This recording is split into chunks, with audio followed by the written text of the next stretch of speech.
안녕하세요. 이갑식입니다. 드디어 경찰대학교에서 언어논리 예시문항을 발표했죠. 입시 요강도 함께 발표가 되었는데요.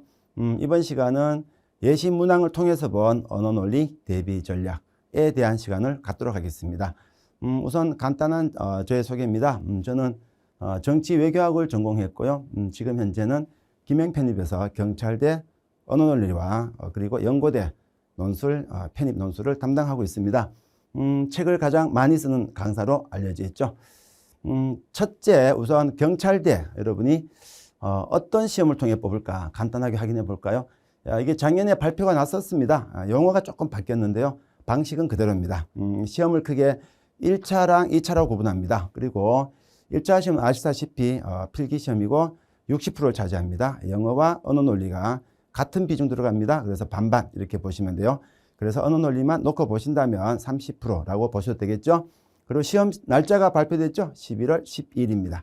그리고 2차 시험이 두 가지로 나눠져 있는데 적성, 체력 등과 그리고 면접 이렇게 구분하시고 편의상 뭐 1, 2, 3차라고 하셔도 됩니다만 입시 요강에 나온 용어는 이렇습니다. 그래서 우선 신체검사, 적성검사, 체력검사 해서 20% 차지하는데 그리고 면접은 개별 면접, 집단 면접. 근데 비중만 놓고 보시면은 2차 시험에서 신체 적성 검사 쪽은 점수로 반영은 되지 않습니다. 체력 검사가 20% 들어가고요. 면접이 개별 면접, 집단 면접인데 자체적인 비중이 또 7대 3이에요. 면접 20%에서 전체가 100점. 그런데 보시다시피 1차 필기시험이 압도적으로 높다고 보시면 되겠죠. 그리고 언어논리, 경찰대를 떠나서 여러분이 아마 용어가 조금 낯선데 확인해 볼까요? 무슨 시험, 어떤 시험일까? 우선 일단 영어와 비슷하죠? 국어가 아닙니다. 아주 중요한 얘기예요. 국어가 아닙니다. 그 이유는 여러분이 비교할 수 있는 시험이 있습니다. 가장 근접한 경찰대에서 신입학 시험에 국어 시험이 있습니다. 국어 시험을 확인해 보시면 이렇게 됐습니다. 45문항이고요.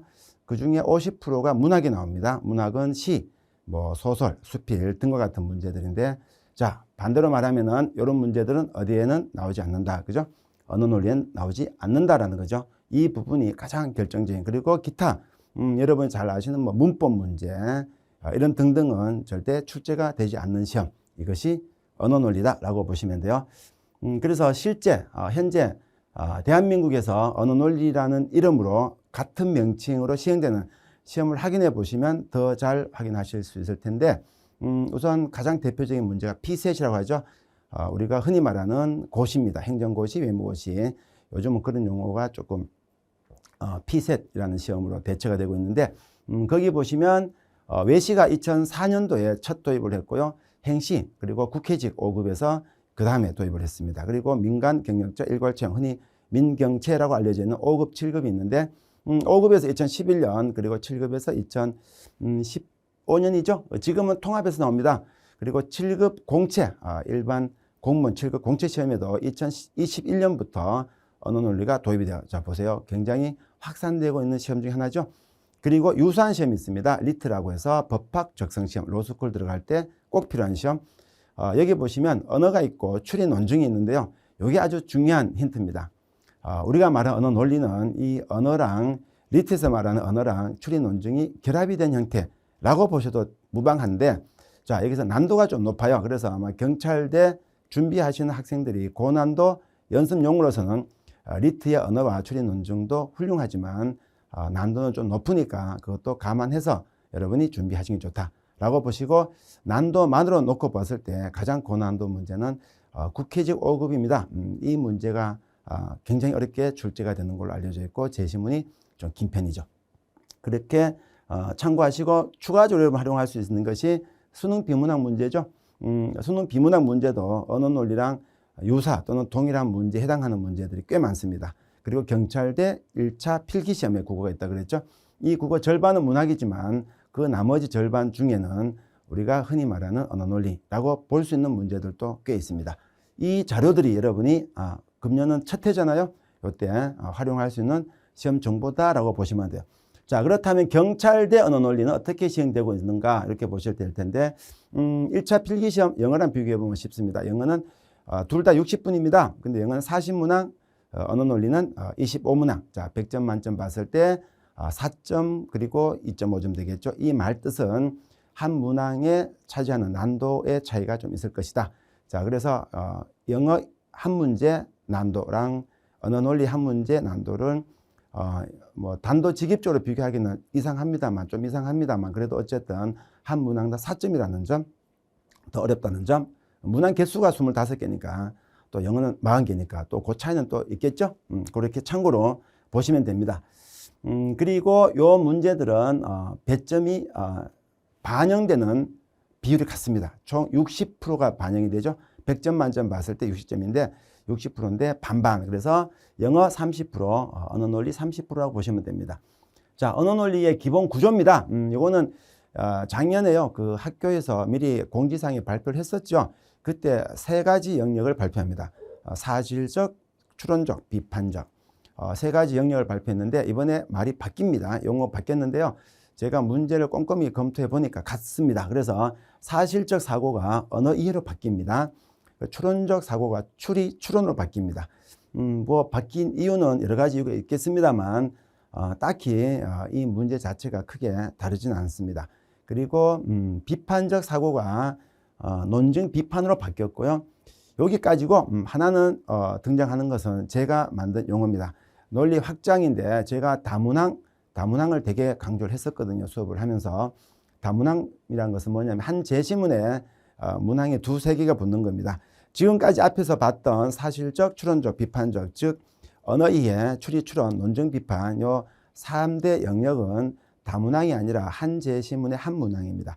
다문항의 가장 큰 특징은 이것이 종합적으로 출제가 된다는 거예요. 실제 이번에 25문항 중에 마지막 5문제 21, 22, 23, 24, 25 요 5문제가 두 제시문이 등장합니다. 그래서 21번과 22번은 한 제시문, 그리고 23, 4, 5번이 또 한 제시문에서 다문항 문제로 등장했는데 이것은 그 속에 들어가게 되면은 여러 가지가 동시에 존재합니다. 그래서 사실적, 추론적, 비판적이 다 나올 수 있다라고 보시면 되고 그냥 종합형 이렇게 보시면 되는데 제가 그래서 논리 확장 이렇게 말씀드렸던 것이 제 얘기를 들었던지 종합판단이라는 이름으로 드디어 4개 영역으로 명시적으로 학교가 밝혔습니다. 그리고 요 밑에 있는 언어 이해, 추리, 추론, 논증, 비판, 종합 판단은 경찰대가 직접 밝힌 용어입니다. 그래서 여러분도 이 용어를 그대로 쓰시는 게 좋고 사실적 추론 그리고 비판적 추론,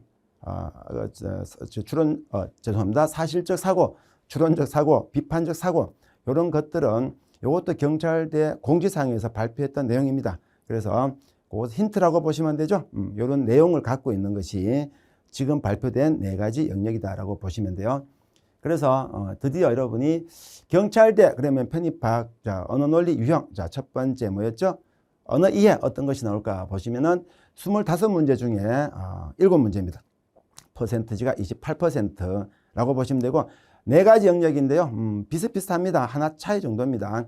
그래서 언어 이해는 7문항 28%, 그리고 추리 추론은 역시 7문항 28%, 그리고 논증 비판, 비판적 사고에 해당하는 이것이 6문항 하나 줍니다. 24%가 되고 마지막 종합 판단 쪽이 5문항 해서 20%. 그래서 7, 7, 6, 5 이렇게 보시면 돼요. 그래서 세부적인 내용들은 이제 뭐 1번부터 7번까지 나와 있는데 이거 이렇게 보시면 됩니다. 그냥 같은 거죠. 세부 정보 파악과 세부 정보 추론 이렇게 일단 세부 정보에 대한 질문. 보통은 이게 핵심 문제랑 세부 이렇게 구분되거든요. 그 핵심이 밑에 가죠. 중심 내용 찾기. 흔히 말하는 주제입니다. 요거는 특이한 것은요. 4, 5, 6, 7번은 빈칸으로 되어 있습니다. 용어에 대한 빈칸, 뭐 규칙에 대한 빈칸, 논쟁점, 주장 등등인데 요 빈칸은요. 잘 보셔야 될 것이 과거에는 요 빈칸은 주로 추론적 사고에 포함됩니다. 추론적 사고라면 지금은 추리, 추론에 해당될 것인데 언어 이해에 들어가 있습니다. 그래서 언어 이해에 들어가 있는 것만 있는 건 아니긴 하지만 물론 추리, 추론과 논증, 비판도 나옵니다. 그런데 언어 이해에서 사실적 사고에서 우리가 빈칸을 넣는다는 것은 우리가 흔히 말하는 명제, 조건 명제 등을 활용한 논리적 결과물이라기보다는 내용의 흐름으로 보시면 됩니다. 그래서 여기서 복잡한 명제, 대우 명제, 우리가 후권 부정의 법칙, 정권 부정의 오류, 후권 긍정의 오류 이런 등등 우리가 논리학 연습할 때 많이 하는 논리 퀴즈 할 때 연습 많이 하죠. 이런 걸로 활용해서 분석할 필요는 거의 없습니다. 그래서 언어 이해 속에서도 빈칸이 의외로 절반 이상 지금 예시 문제에 떠 있다는 사실 유념하고 사실적 사고에서도 이런 빈칸을 활용할 때는 내용에 대한 이해가 핵심이다라고 보시면 돼요. 대표적인 문제 몇 개 볼까요? 1번 다음 글과 부합하는 것은 이게 그 세부 정보 파악 관련된 거죠. 2번 다음 글에 알 수 있는 것은 비슷해 보입니다. 근데 학교에서는 1번은 세부 정보 파악으로 되어 있고 2번은 세부 정보 추론입니다. 4번 3번도 세부 정보 추론이라서 제가 일단 생략했고요. 다음 글에 빈칸 가나다에 들어갈 말은 자 4, 5, 6, 7 네 문제가 다 빈칸이라고 그랬죠. 이런 식입니다. 그 빈칸의 의미는 뭐 조금 다릅니다만 어쨌든 용어 이해부터 시작해서 뭐 규칙 등등 중심 내용 아까 나왔었죠. 그래서 요 문제들은 여러분이 어떻게 우리가 대비하냐라는 건데 핵심은 이겁니다. 독해법입니다. 독해를 열심히 잘하면 충분한데 여기에 중요한 법칙 두 가지가 들어갑니다. 키워드 분석 5원칙 그리고 재심 분석 5단계 보시면 되고요. 두 번째 유형이죠. 추리 추론이죠. 우리가 과거에 추론적 사고라고 했던 7문제 28%를 차지하고 있고요. 자, 논리 퍼즐이 일단 세 개가 빵빵빵 떴죠. 그리고 전제와 결론. 자, 이게 전부입니다. 빈칸 넣기가 있죠. 그리고 귀납도 있고. 그래서 크게 보시면 논리 퀴즈랑 전제와 결론 이렇게 구분하시면 돼요. 그리고 귀납 추론이라든가 요 빈칸 넣기들도 전제와 결론과 흡사하다고 보시면 됩니다. 그래서 이것은 크게 자 논리 퀴즈, 전제와 결론 이렇게 기억하시면 편하게 기억하실 수가 있어요. 대표적인 문제 몇 개를 보시면 이렇습니다. 다음 정보를 따를 때 반드시 참인 것만을 보기에서 모두 고르면 8번 문제죠. 요거는 그 전형적인 요거는 논리 퀴즈 문제입니다. 논리 퍼즐. 이런 거 조금 어려워요. 저는 이런 문제 무지 좋아하는데 재밌죠. 우리가 CPU, 자기 머리가 CPU처럼 왱왱 그저 돌아간다는 느낌이 나는 아주 재밌는 문제들입니다. 아마 제가 단언하건대 이 논리 퀴즈 문제를 풀면서 두 가지 부류 학생이 생깁니다. 어느 논리를 포기할 것인가. 그래서 어느 논리가 너무 재밌다. 물론 여러분 당연히 제 수업을 들으면 너무 재밌다라는 쪽으로 흘러가겠습니다만 재밌는 문제들이 많이 포진되어 있어요. 두 번째, 기억을 이끌어내기 위해 필요한 전제는 밑에는 결론은 이겁니다. 이게 전제와 결론. 아주 전형적인. 그리고 밑에 하나 안 보이는 게 이제 14번에 있는 것이 귀납 추론인데 이것도 전제와 결론과 연결되는 구조라고 보시면 돼요. 그래서 이 해법은 주로 논리적인 문제입니다. 그래서 여러분이 변수 명제죠. 변수와 관계, 인과관계, 상관관계, 변수와 관계에 대한 이해가 있어야 되고요. 그리고 P면 Q이다라는 명제가 곳곳에 활용이 됩니다. 아주 열심히 활용이 돼야 돼요. 자, 그리고 그 다음 세 번째, 점점 어려워집니다. 난도가 최고라고 보시면 됩니다. 자, 언어 이해, 추리, 추론, 논증, 비판 넘어오면서 난도가 높아져요. 여기서 문제 개수 한 개 작습니다만 뭐 차이가 없다고 보면 되죠. 7개, 6개니까 24%고요. 15, 16, 17, 18, 19, 20 보세요. 크게 보면은 자, 여러분이 추리, 추론과 논증, 비판의 차이점이 뭐냐면요. 추리, 추론은 논리적인 결과물이라면 논증, 비판은 플러스 알파입니다. 거기에서 플러스해서 옹호, 반박까지 들어갑니다. 타당, 부당까지 들어간다고 보시면 돼요. 그래서 기본적인 풀이법은 비슷합니다. P면 Q이다를 활용하는데 이것을 훨씬 더 출제자가 화려하게 활용합니다. 그래서 우리가 그 조건명제가 갖고 있는 의미가 진리집합 암기해야 되죠. 암기라기보다는 좀 기억하셔야 되죠. 정권이 긍정일 때, 정권이 참일 때, 후권이 부정일 때는 부정이다. 자, 정권이 참일 때, 후권이 거짓이면 거짓이다. 라는 것이 P면 Q이다의 의미인데, 즉 정권이 참이고 후권이 참일 때는 참이죠. 정권이 거짓이면 후권에 상관없이 거짓입니다. 그래서 P면 Q이다라는 것은 not P와 Q로도 번역이 되죠. 대우명제 not Q이면 not P다라고 되죠. 그래서 후권 부정의 법칙이라고 하죠. 하지만 정권을 부정하면 안 되죠. 정권 부정의 오류라고 합니다. 또 후권을 긍정하면 안 되죠. 후권 긍정의 오류라고 합니다. 이런 등등의 법칙들이 아주 화려하게 활용이 됩니다. 좀 어려워집니다. 그래서 크게 보면요. 논증 분석이 일단 기본적인 질문이고 그리고 옹호와 반박 이렇게 보시면 돼요. 논증 분석과 옹호와 반박. 그렇게 보시면 대표 문제 몇 개 볼까요? 15번 다음 대화에서 갑과 을이 모두 받아들일 주장으로 적절한 것은 이게 전형적인 이제 논증 분석에 갑니다. 논증 분석 기본적인 질문이에요. 그 다음에 이거는 강화, 즉 옹호죠. 18번은 이제 이거는 반박. 그래서 논증 분석, 옹호와 반박. 가장 기본적인 속성은 옹호와 반박입니다. 그래서 추론과 차이점, 옹호와 반박. 추론은 논리적인 결과물 이렇게 보시면 돼요. 그래서 아까 말씀드렸던 게 P이면 Q이다를 아주 활용을 많이 합니다. 대오명제 고등학교 때 배웠죠. 나 Q이면 나 P다. 후건 부정의 법칙 그러죠. 그래서 이거는 나 P 또는 Q랑 같은 거죠. 나 P 또는 Q 그죠. 그래서 정건이 나 P 그죠. F면은 무조건 참입니다. 뒤에 거랑 상관이 없어요. 하지만 후건 Q가 참이면은 또 정건과 상관없이 무조건 참입니다. 그래서 나 P or Q랑 같아지고요. 이것을 우리가 정건 부정의 오류, 후건 긍정의 오류, 3단 논법, 그죠? 가언적 3단 명제 등과 우리가 구분하면서 활용하면서 선지를 골라내야 되는데 일단 고난도다라고 보시고 이 부분에 아마 여러분이 좀 투자를 많이 하셔야 될 것 같아요. 자, 네 번째입니다. 이거 종합판단 아까 그랬죠? 이거는 다문항을 보시면 되고 그래서 21, 22가 한 제시문이고 23, 24, 25가 한 제시문인데 절차, 경쟁과 협력 이렇게 이거는 경찰대가 이렇게 워딩을 했습니다만 여러분이 편하게 생각하십시오. 이런 기억보다는 제가 문제를 풀어보니까 그냥 종합형이라고 보시면 됩니다. 거기는 앞에 언어 이해 관련된 추리 추론 관련된 그리고 논증 비판 관련된 질문이 나올 수가 있다라고 보시면 됩니다. 어렵지 않아요. 그래서 대표적인 문제 마지막 23, 24, 25입니다. 밑줄 친 기억의 관계로 가장 적절한 것은 윗글로부터 알 수 없는 것은 사회 안정성을 적절하게 판단한 것만을 보기에서 모두 고르면 언어 이해, 추리 추론, 논증 비판 등의 모습이 보이죠. 그래서 제시문을 구체적으로 보면 좀 더 구체적으로 이해되실 겁니다. 이렇게 해서 여러분이 크게 네 가지로 되어 있다. 다시 언어 이해, 추리 추론, 논증 비판, 종합 판단. 난도는 종합 판단은 종합형이니까 일단 논외로 봐야 됩니다. 난도는 언어 이해에서 추리 추론으로 논증 비판으로 갈수록 어려워진다라고 보시면 돼요. 그래서 주제편인데 이거는 주제편은 딱히 그렇게 중요하지 않을 수 있습니다. 왜? 우리는 주제를 공부해서 시험 보는 시험은 절대 아니기 때문에 하지만 확인해 볼 필요는 있죠. 일단 인문 영역입니다. 인문, 과학, 언어학, 논리학 이렇게 분류가 되고요. 사회는 사회과학, 사회학, 경제학, 지리학이 출제. 이번 예시 문제에서 나왔던 문제들. 과학은 과학기술, 자연기술, 물리학, 수학, 진화과학, 로봇, 전산학, 생활, 기타 이렇게 되는데 느낌상 어떤 느낌이 들어요? 과학이 좀 많은 느낌이 들죠.